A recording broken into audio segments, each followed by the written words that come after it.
Hey, I'm Ollie with Adventure Bike Rider magazine, and today I'm at the Honda Adventure Centre down in Dorset. We've been riding the new for 2020 Honda Africa Twin, and it's been a hell of a lot of fun. As you can tell, it's a little bit wet and I am pretty muddy, but I have to say it has nothing to do with these bikes. They're fantastic off-road. The electronics and these Bridgestone tyres that they've got on combine to just give you so much traction through as much mud, gravel, through the ruts, river crossings. We've done all sorts. It's been fantastic. Read my full thoughts in issue 58 of Adventure Bike Rider magazine, but for now, just know they're very, very capable bikes.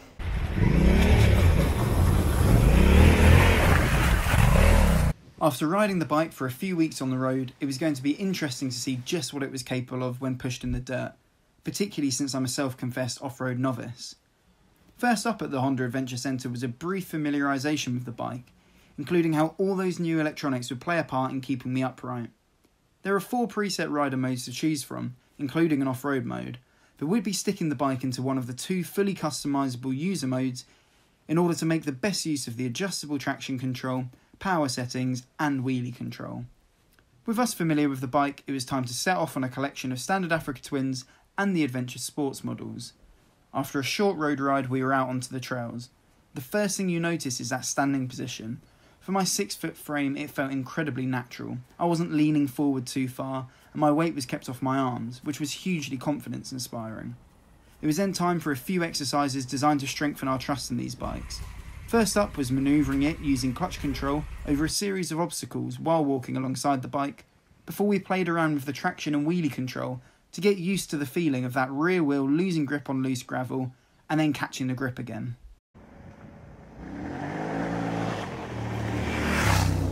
Then it was time for the slow speed exercises, where I started to appreciate just how well this bike was designed.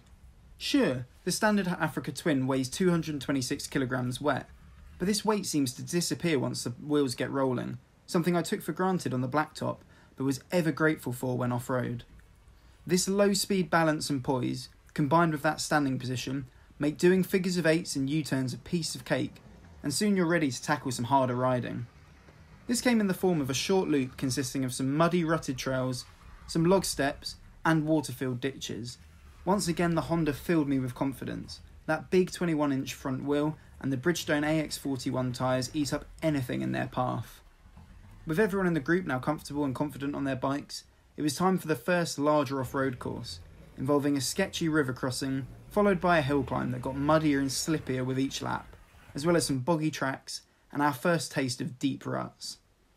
It was here that the electronics came into their own. The traction control allowed the rear wheel to scurry about enough to keep your momentum up, without ever threatening to lose grip completely or spin the rear end out.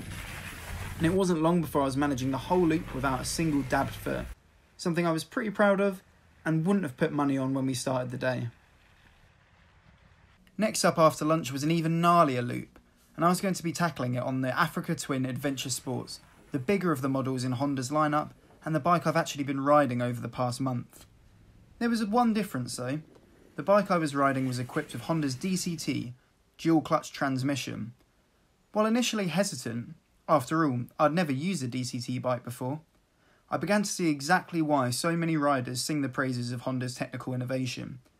In manual mode, while off-road, the paddles on the left switchgear act as a quick shifter, meaning you don't have to worry at all about changing gear with your left foot or feathering a clutch. And you can't stall it.